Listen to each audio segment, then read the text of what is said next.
The rain had been falling for 3 days when I received the call. Not an invitation, a warning. My mother's voice cut through the phone like glass.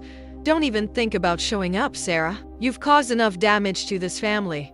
I stood in my small apartment, staring at the wedding invitation that had never come. My sister Emma's wedding. The sister I had raised when our parents were too busy building their empire to notice she was drowning in depression at 15. The sister who used to crawl into my bed during thunderstorms, whispering that I was the only one who understood her. "She doesn't want you there," my mother continued, her words deliberate and cold. "After what you did to the family reputation, after the scandal with the company, after you chose that lifestyle over us. Emma deserves a perfect day." The scandal. Always the scandal. 6 months ago, I had blown the whistle on our family's construction company when I discovered they were using substandard materials in low-income housing. Children's lives were at risk. I had tried talking to my father first, then my uncle, then Emma. But blood money runs thicker than blood, apparently. "I understand," I whispered into the phone, though understanding and accepting were different things entirely. "Good. And Sarah?" My mother's voice softened just enough to hurt more. "Don't make this harder than it needs to be." The line went dead. I set the phone down and walked to my kitchen window, watching the rain streak down the glass. In the reflection, I could see the framed photo on my counter, Emma and me at her high school graduation, her arms wrapped around my neck, both of us laughing at something I couldn't remember now. That night, I lay awake thinking about the last time Emma and I had spoken. She had called me crying at 2 in the morning, 3 weeks before the wedding. "I can't do this, Sarah. I can't marry him. He's just like Dad. All he cares about is the business, the image, the money. But everyone expects it. The invitations are sent. The deposits are paid. Then don't do it." I had said simply, "You don't understand. I can't be like you. I can't lose everyone. You wouldn't lose me." But apparently, I had already lost her. The wedding was set for Saturday afternoon at the Riverside Country Club, the same place where we used to sneak in as teenagers to swim in their pool after hours. Emma had always been fearless in the water, diving from heights that made me dizzy. "Trust me," she would say, reaching for my hand. "I'll catch you." Now she was marrying Marcus Whitfield, heir to the Whitfield real estate fortune and my father's newest business partner. A man who had never seen Emma cry, who called her babe instead of her name, who checked his phone during their engagement dinner while she talked about her dreams of becoming a veterinarian. Friday evening came with more rain. I sat in my car outside the country club, watching the wedding rehearsal through the tall windows. Emma looked beautiful in her rehearsal dress, but even from this distance, I could see the tension in her shoulders, the way she kept touching her throat, a nervous habit she'd had since childhood. Marcus stood beside her, laughing loudly at something the minister said. My parents flanked them like sentries, my mother adjusting Emma's hair with the same mechanical precision she used to arrange flowers. Perfect, controlled, hollow. I started my car and drove home, but sleep wouldn't come. At 3 in the morning, my phone buzzed with a text from an unknown number. "I wish you were here. I'm scared." I stared at the message until the screen went dark, then typed and deleted a dozen responses. Finally, I sent back, "You're braver than you know." But as I lay there in the darkness, listening to the rain that wouldn't stop, I wondered if bravery was enough when you were drowning in other people's expectations. The morning of the wedding dawned gray and heavy, the kind of day that feels like a held breath. I made coffee and sat by my window, watching the world wake up to what should have been Emma's happiest day. Instead, all I could think about was the little girl who used to practice her wedding dance in our living room, spinning in circles until she fell down laughing. Someday, she had said, "You'll be my maid of honor, and we'll dance until our feet hurt." But someday had arrived wearing a different dress, and I wasn't invited to the dance. The silence in my apartment felt heavier than the storm clouds gathering outside. I had spent the morning cleaning, obsessively scrubbing counters that were already spotless, reorganizing books that didn't need organizing, anything to keep my hands busy while my mind raced. The wedding would start in 4 hours. I pulled out my laptop and tried to work, but the cursor blinked mockingly at me from an empty document. How do you concentrate on quarterly reports when your sister is about to make the biggest mistake of her life? How do you pretend normalcy when your family has carved you out like a tumor? The rain intensified, drumming against my windows with increasing urgency. I found myself standing in front of my closet, staring at the navy blue dress I had bought months ago when I still believed I would be there. When I still believed that blood meant something more than business partnerships and social standing. My phone remained silent. No last-minute reconciliation call from my mother. No desperate plea from Emma. No acknowledgement that I had ever existed at all. I walked to my kitchen and made tea I didn't want, just to have something warm to hold. The apartment felt smaller with each passing hour, the walls pressing in with the weight of everything unsaid. Outside, the wind picked up, rattling the windows like an impatient visitor. At noon, I called my friend Maya, the only person who knew the whole story. I keep thinking I should drive over there, I admitted, my voice barely above a whisper. And do what? Maya's voice was gentle but firm. Stand in the rain outside while they celebrate inside? Sarah, you've already sacrificed enough for that family. But what if she needs me? What if she's standing there right now, looking for my face in the crowd? Then she'll find the strength to speak up herself. You can't save someone who doesn't want to be saved. But Maya didn't understand. She had never been the older sister who promised to always protect someone.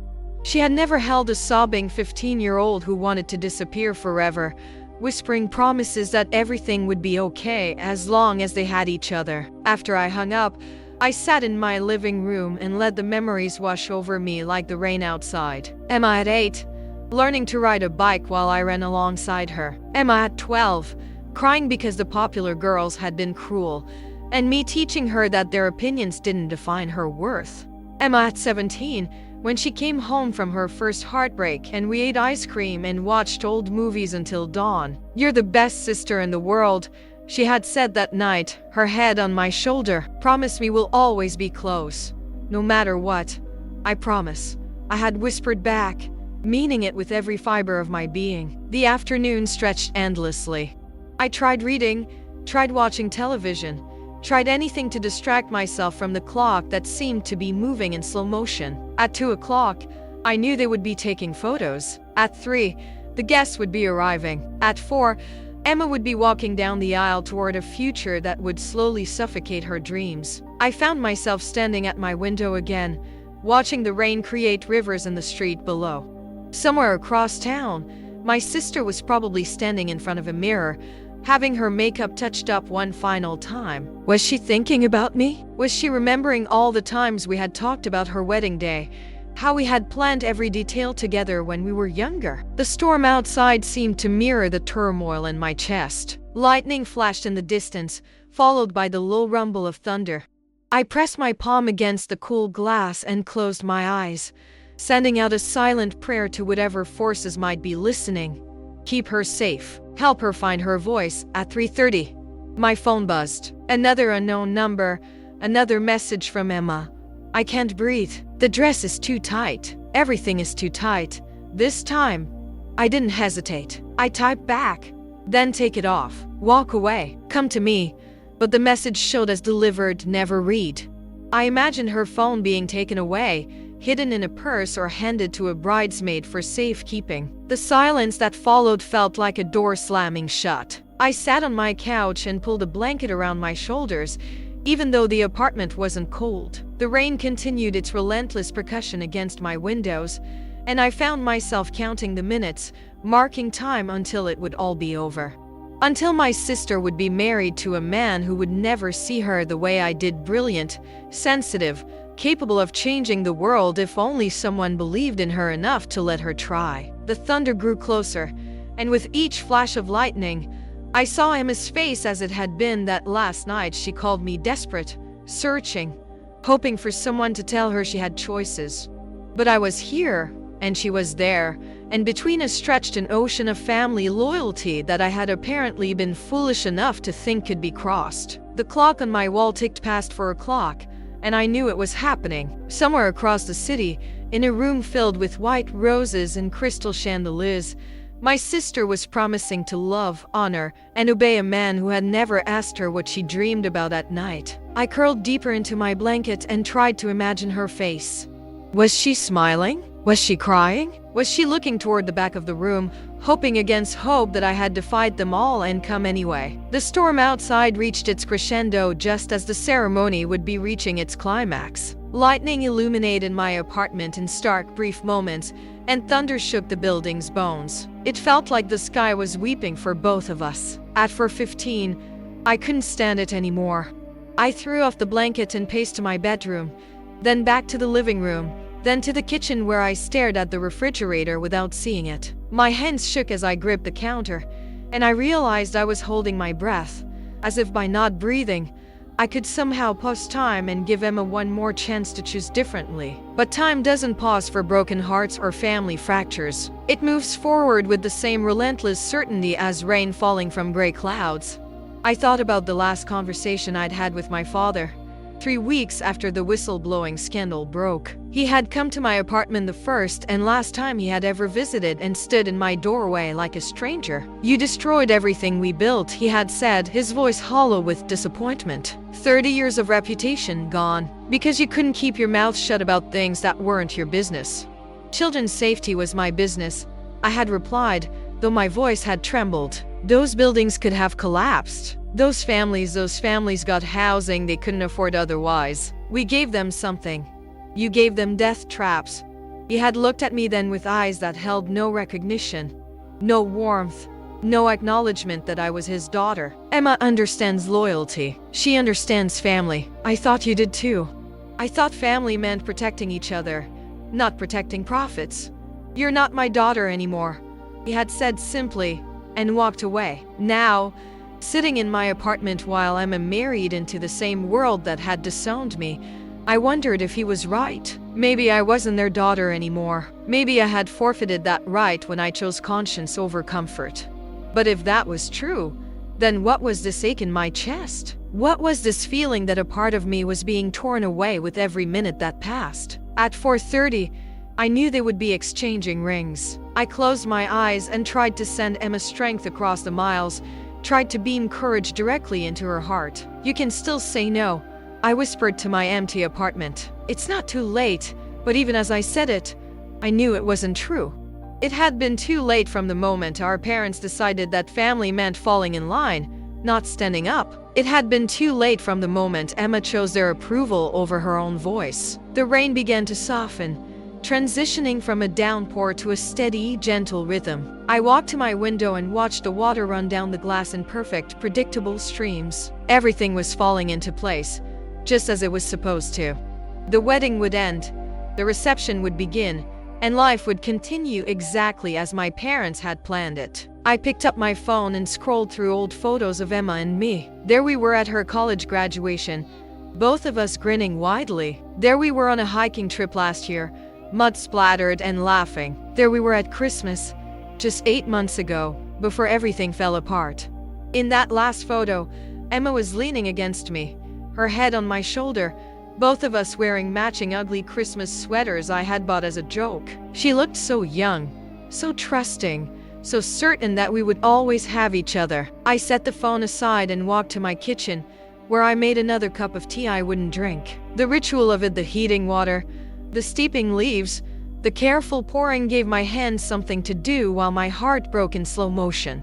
By 5 o'clock, it would be over. By 5:30, they would be taking more photos. By 6, the reception would begin, and Emma would dance her first dance as Mrs. Marcus Whitfield, spinning in circles just like she had as a little girl, except this time she wouldn't fall down laughing. This time, she would just fall. The thunder moved further away, but the rain continued, steady and patient, washing the world clean for whatever came next.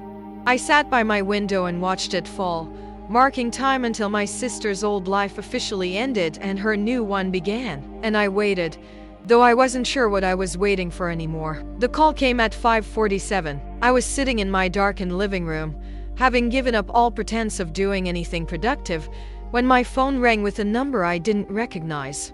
For a moment, I considered letting it go to voicemail. I couldn't handle another well-meaning friend asking how I was doing, couldn't bear to explain again why I wasn't at my own sister's wedding. But something made me answer. Sarah. The voice was breathless, shaking. Sarah, is that you? Emma. I sat up straight, my heart hammering against my ribs. What's wrong? Where are you? I'm in the bridal suite bathroom. I locked the door. They're all looking for me. Her words came in rushed whispers, like she was afraid of being overheard. I can't do this. I tried, but I can't. When the minister asked if anyone objected, I kept waiting for you to stand up, but you weren't there. And I realized, God, Sarah, I realized you were the only one who would have. Emma, slow down. What happened? Are you married? No, the word came out like a sob. I said I needed a moment, that I felt faint. Marcus looked annoyed. Annoyed, Sarah? On our wedding day, and he was annoyed that his bride felt faint. I closed my eyes, relief and terror warring in my chest. Where is everyone now? Downstairs. Telling the guests there's a small delay. Mom keeps knocking on the door, saying I'm being dramatic. Dad's threatening to break it down if I don't come out in 5 minutes. Her voice broke. I keep thinking about what you said, that I'm braver than I know. But I don't feel brave. I feel like I'm drowning. You're brave, I said firmly, standing up and reaching for my keys without conscious thought. Recognizing that you're drowning is the first step to swimming to shore. But how do I swim when everyone I love is holding me underwater? The question hung between us like a bridge I wasn't sure either of us was ready to cross. Outside, the rain had stopped, but the world still looked gray and uncertain. Emma, listen to me. Do you remember when you were 15 and you told me you wanted to disappear? Do you remember what I said? You said that disappearing was easy, but staying and fighting for who you really are, that takes courage. And you stayed. You fought through the depression. You graduated valedictorian. You got into veterinary school. You've been brave before, but this is different. This is the whole family. This is everything. I grabbed my jacket and headed for the door. No, Emma. This is your life, and you get to decide what it looks like. Where are you going? She asked, as if she could hear my footsteps through the phone. To get my sister. The silence stretched for so long I thought the call had dropped. Then, in a voice so small I almost missed it, they said you weren't my sister anymore. After the scandal, they said you chose strangers over family. I stopped in my doorway, my hand on the knob. And what do you say? I say they don't get to decide who my sister is. The drive to the country club took 12 minutes through rain-slicked streets. I had made this drive 1,000 times as a teenager, sneaking Emma out for midnight ice cream runs or late-night drives when she couldn't sleep. My hands knew the way even as my mind raced with possibilities and consequences. The parking lot was full of luxury cars, their polished surfaces reflecting the gray sky like mirrors. I could see the warm glow of the reception hall through the tall windows, could imagine the guests inside murmuring about the delay, checking their watches, wondering if the bride was having second thoughts. I parked near the service entrance, the same door Emma and I used to slip through for our secret swimming sessions. My phone buzzed with a text. I can see your car from the window. Thank you for coming. I looked up at the bridal suite on the second floor and saw a figure silhouetted against the window. Emma raised her hand in a small wave, and I waved back, feeling like we were children again, communicating in our secret language across impossible distances. My phone rang again. This time it was my mother. Sarah Elizabeth, if you set foot in this building, I will call security. Then call them, I said calmly, walking toward the entrance. But I'm going to talk to my sister first. She's not your sister anymore. You made that choice when you betrayed this family. No, Mom. You made that choice when you decided that money was more important than people's lives. I just refused to be complicit. I hung up and turned off my phone. Whatever happened next, it would happen without their threats or manipulation. For the first time in months, I felt like I could breathe. The service entrance was unlocked, just as it had always been. I slipped inside and took the back stairs two at a time, my heart pounding with each step. Behind me, I could hear voices in the main hall, my father's booming laugh, Marcus's nasal tone, the clink of glasses and the rustle of expensive fabric. But ahead of me was Emma, and for the first time since this whole nightmare began, I was exactly where I was supposed to be. The hallway outside the bridal suite was empty except for the echo of my footsteps on marble floors. I could hear voices through the door, my mother's sharp tone, My aunt's nervous laughter, someone saying something about pre-wedding jitters and perfectly normal. I knocked softly. 3 times the same pattern Emma and I had used as children when we needed to talk without our parents knowing. The voices inside stopped abruptly. "Emma," I called quietly. "It's me." The door opened a crack, and my cousin Rebecca peered out, her eyes widening when she saw me. "Sarah, what are you doing here?" "Your parents said I need to see Emma." Rebecca glanced back into the room, then stepped into the hallway, pulling the door closed behind her. She's having a moment. Maybe you should come back later after what? After she's trapped in a marriage she doesn't want? It's not that simple. There are contracts, agreements between the families. The business merger depends on this wedding."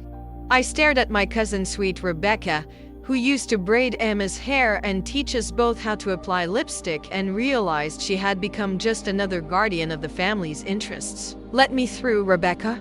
"I can't. Your mother specifically said my mother isn't in charge of who I talk to."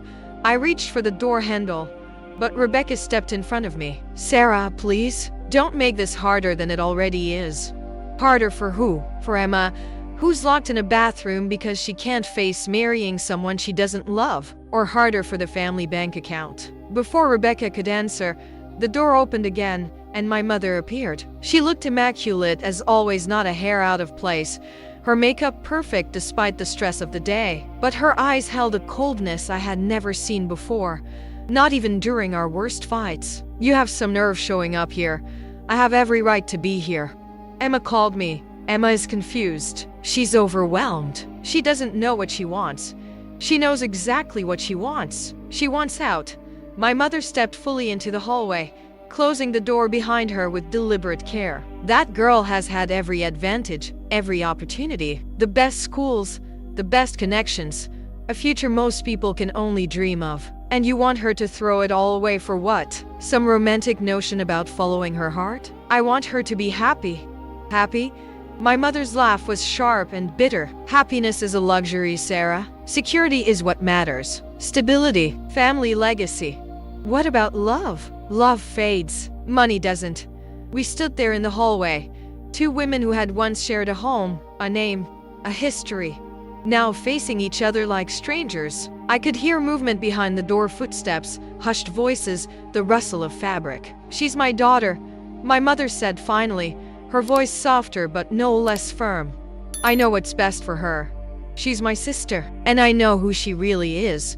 The sister who abandoned her family, the sister who chose strangers over blood." "That sister?" The words hit their mark, just as she intended. For a moment, I wavered, remembering all the nights I had lain awake wondering if I had made the right choice, if exposing the company's corruption had been worth losing everything I had ever known. But then I heard a soft sound from behind the door. Emma crying. "Move aside, Mom. I won't let you ruin her life the way you ruined your own. I won't let you ruin her life the way you tried to ruin mine." We stared at each other for a long moment, and I saw something flicker in her eyes, surprise, maybe, or recognition. For 28 years, I had been the dutiful daughter, the one who followed rules and met expectations. But that daughter was gone, replaced by someone who had learned that sometimes love means standing up to the people you love most. I reached around her and knocked on the door again. "Emma, it's Sarah. I'm here." The crying stopped. Then, clearly and firmly, "Let her in."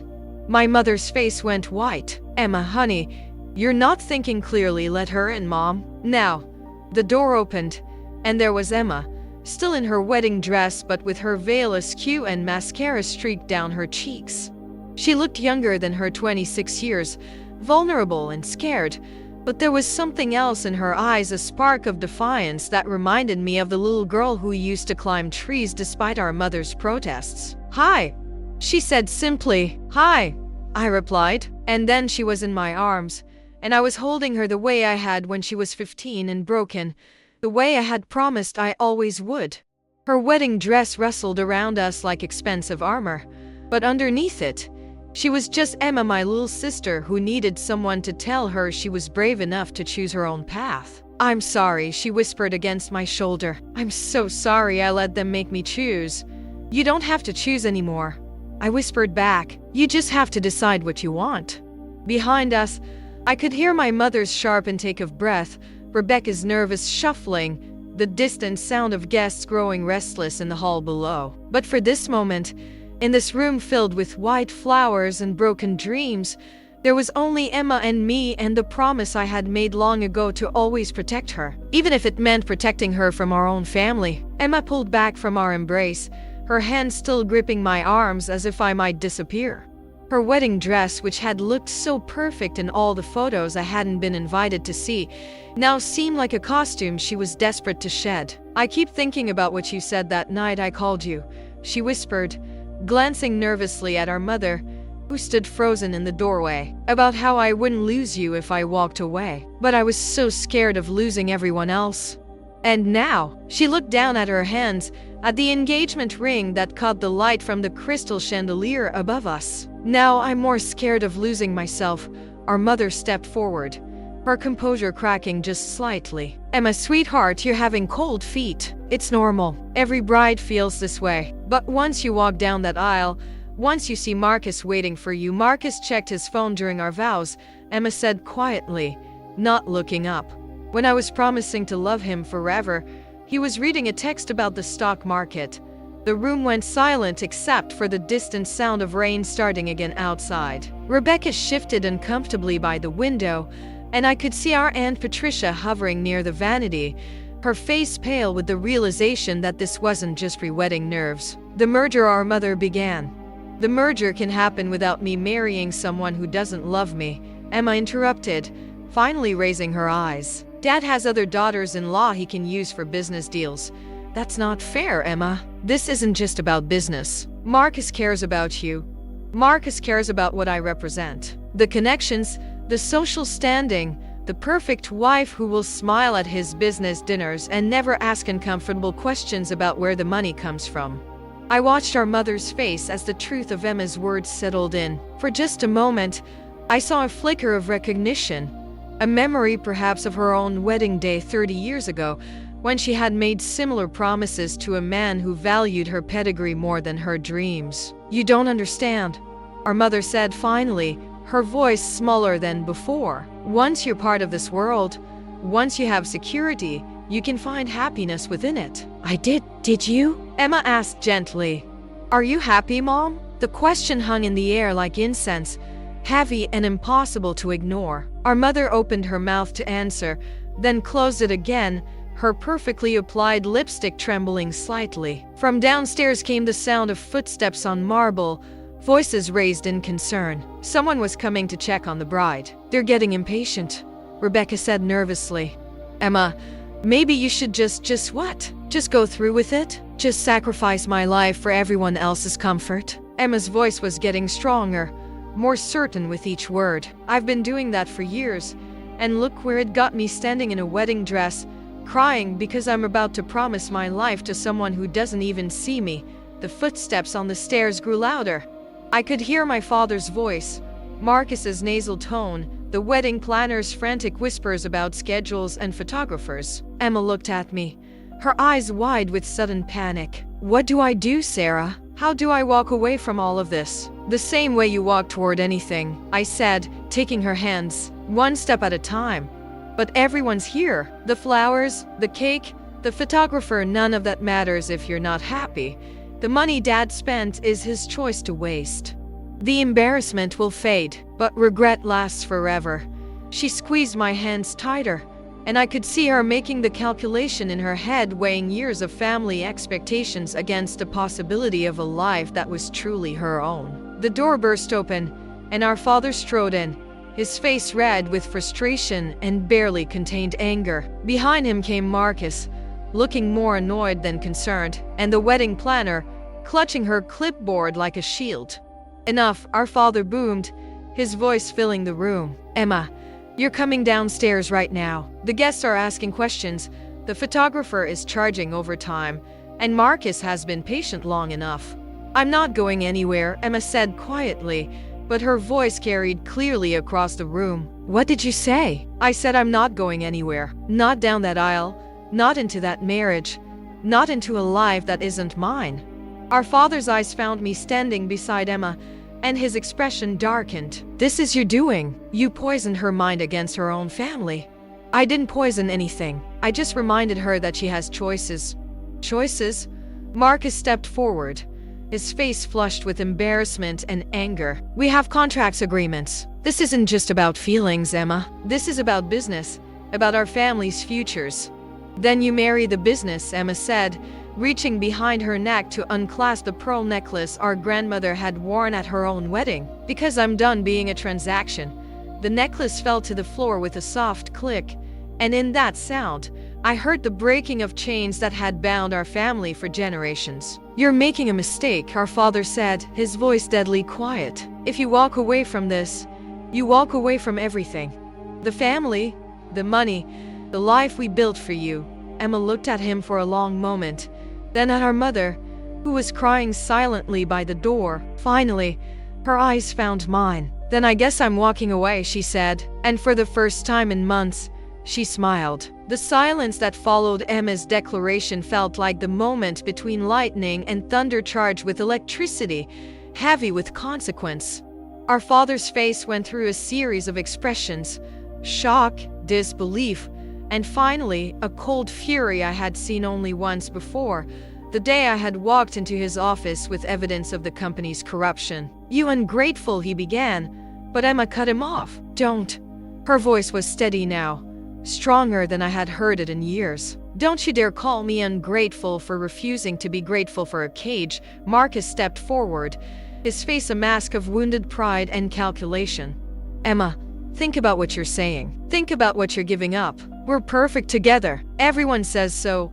Everyone except me. This is ridiculous. He snapped, his careful composure finally cracking. You're having some kind of breakdown. Pre-wedding hysteria. We can postpone. There's nothing to postpone, Emma said, beginning to work at the buttons on the back of her dress. I'm not marrying you, Marcus. Not today. Not ever. You can't be serious. The prenup alone. Keep the prenup. Keep the ring. Keep whatever you think I owe you. She turned to me. Sarah, help me out of this dress. I moved behind her, my fingers working at the tiny pearl buttons that ran down her spine. Each one that came undone felt like a small victory, a step toward freedom. The wedding dress, thousands of dollars of silk and lace and family expectations began to loosen around her shoulders. Stop this, our mother said sharply, stepping forward. Emma, you're not thinking clearly. The stress, the pressure, it's making you irrational. I'm thinking more clearly than I have in years, Emma replied, shrugging out of the dress's sleeves. For the first time since I got engaged, I can actually breathe. The wedding planner, who had been standing frozen by the door, finally found her voice. The guests, she whispered. What do I tell the 300 guests downstairs? Tell them the truth, Emma said, stepping out of the dress entirely, leaving it in a puddle of expensive fabric on the floor. She stood there in her slip and stockings, looking more herself than she had all day. Tell them the bride chose happiness over obligation. Our father's face had gone from red to purple. You think this is happiness? Throwing away everything we've worked for? Everything we've given you? You gave me everything except the right to choose my own life. We gave you opportunities, you gave me a script to follow. Go to the right schools, date the right boys, marry the right man, have the right children, live the right life. But it was never my life, Dad. It was yours. I watched our father's face as Emma spoke, saw the moment when he realized he was losing this battle. His eyes shifted to me, and I saw the blame there, the certainty that I was the architect of his daughter's rebellion. This is what you wanted, isn't it? He said to me, his voice low and dangerous. To destroy this family completely. First the business, now this. I wanted Emma to be free to make her own choices. Free? He laughed bitterly. You call this freedom? She'll have nothing. No money. No connections. No future. She'll have herself, I said simply. That's more than she had an hour ago. Emma had found her jeans and sweater in the closet, clothes she had brought to change into for the reception. She pulled them on quickly, her movements decisive and sure. With each piece of her own clothing she put on, she seemed to grow more solid, more real. Emma, Marcus tried one more time, his voice taking on a wheedling tone. Be reasonable. We can work this out. If you're unhappy with something, we can change it. The wedding, the honeymoon plans, whatever you want. She turned to face him fully, and I saw something in her expression that reminded me of our grandmother, a quiet strength that ran deeper than fear or doubt. What I want, she said clearly, is to never see you again. Marcus's face flushed red. You'll regret this. When you're working some dead-end job, when you're living in some tiny apartment, when you realize what you gave up, the only thing I regret, Emma interrupted, is that it took me this long to find my courage. She grabbed her purse from the vanity and walked to where I stood. Ready to go? Are you sure? I asked quietly, giving her one last chance to change her mind. I've never been more sure of anything in my life. Our mother made one final attempt. Emma, please?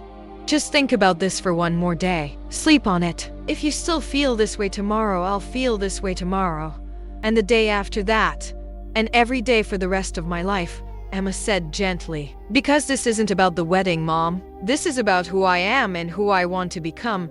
She walked to our mother and kissed her cheek softly. I love you, but I can't live your life anymore. Then she took my hand, and together we walked toward the door. Behind us, I could hear the chaos beginning, our father's angry shouts, Marcus's threats about legal consequences, the wedding planner's frantic phone calls to caterers and photographers. But ahead of us was the hallway, and beyond that, the stairs that led to the parking lot, and beyond that, a world full of possibilities that Emma had never been allowed to explore. Wait, our mother called out as we reached the door. Where will you go? What will you do? Emma paused, her hand on the doorframe, and looked back at the woman who had raised her to be perfect, compliant, and ultimately unhappy. I'm going to live, she said simply. For the first time in my life, I'm going to actually live. And then we walked out together, leaving behind the wreckage of a wedding that should never have happened and the beginning of a life that finally could. We made it halfway down the marble staircase before the real chaos erupted behind us. I could hear our father's voice booming through the hallway, Marcus shouting something about legal obligations, and the wedding planner's heels clicking frantically as she tried to manage a crisis that had no solution. Emma's hand was steady in mine as we descended, but I could feel the slight tremor in her fingers, the aftershock of a decision that had just changed everything. Below us, the main hall buzzed with the low murmur of 300 guests who had no idea their evening was about to be upended. The service exit, I whispered, guiding Emma toward the back of the building. We can avoid the main hall, but as we reached the bottom of the stairs, a figure stepped out from behind a pillar. Uncle Robert, our father's business partner and Marcus's father, blocked our path with the calm authority of a man accustomed to getting his way. Going somewhere, girls? Emma straightened her shoulders. Yes, home. Whose home would that be? Because as I understand it, Emma, your apartment lease was terminated last month in preparation for your move to Marcus's estate.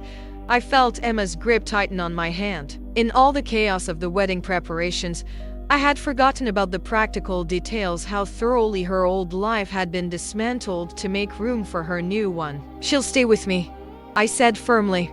Uncle Robert smiled, but there was no warmth in it. In that studio apartment of yours? How cozy. Tell me, Emma, have you thought about how you'll support yourself? Your trust fund, of course, was contingent on the marriage. Your position at the family foundation, well, that was always more ceremonial than actual. And your veterinary school applications, I believe your father was funding those as well. I'll figure it out, Emma said, but I could hear the uncertainty creeping into her voice.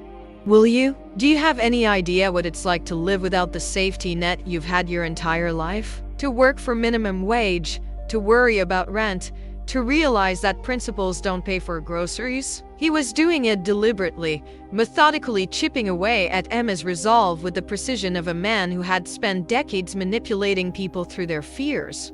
I had seen him do it in boardrooms, had watched him reduce grown men to doubt and compliance with nothing more than carefully chosen words. She's stronger than you think, I said. Is she? Or is she simply naive? He turned his attention back to Emma. Your sister made her choice, and look where it got her. Isolated, struggling, cut off from everyone who ever cared about her.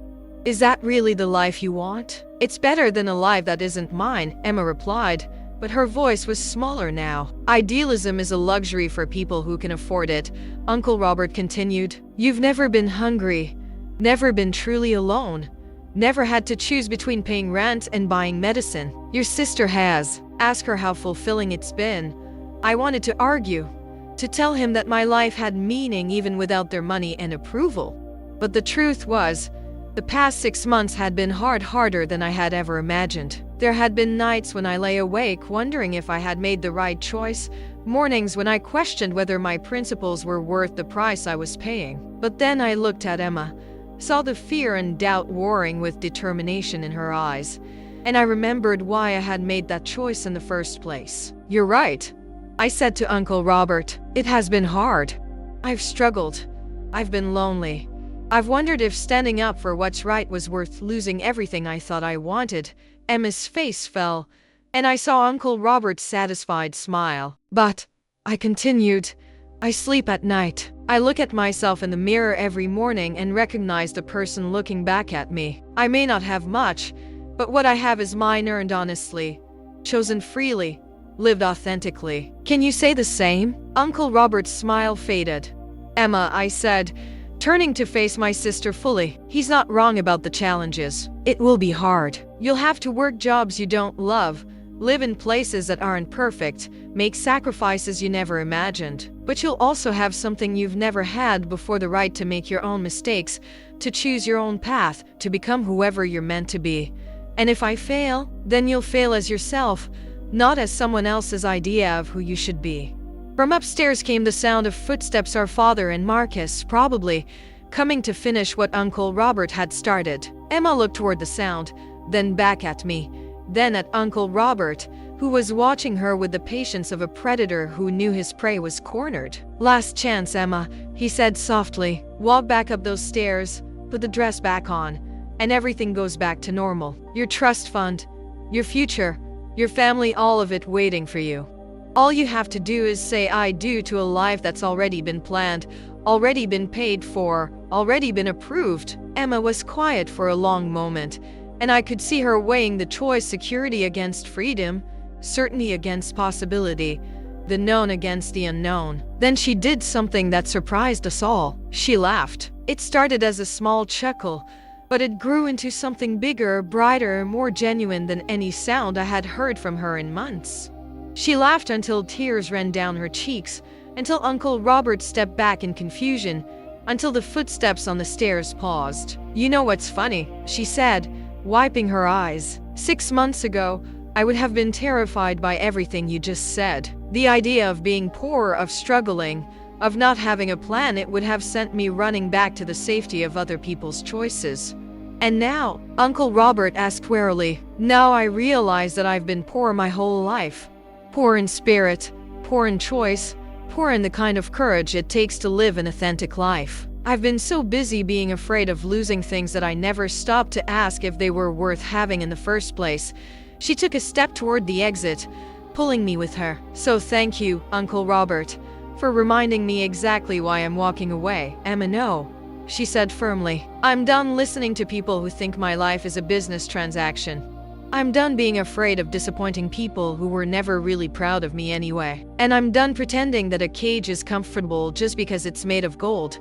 The footsteps on the stairs had reached the bottom now. I could see our father's shadow on the wall, could hear Marcus's voice raised in frustration. In a moment, they would round the corner and the real confrontation would begin. But Emma was already moving toward the door, her steps quick and sure. Come on, Sarah.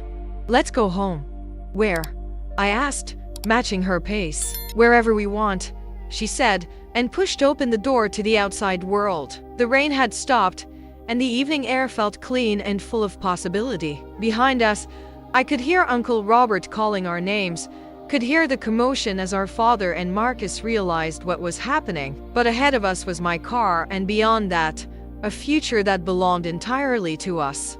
Emma paused at the passenger door and looked back at the country club one last time. The windows glowed with warm light, and I could see the silhouettes of guests still waiting for a wedding that would never happen. Any regrets? I asked. She smiled, the first real smile I had seen from her in months. Only that it took me this long to find my way back to you, We got in the car and drove away from the life that had been planned for her and toward the life she was finally free to choose.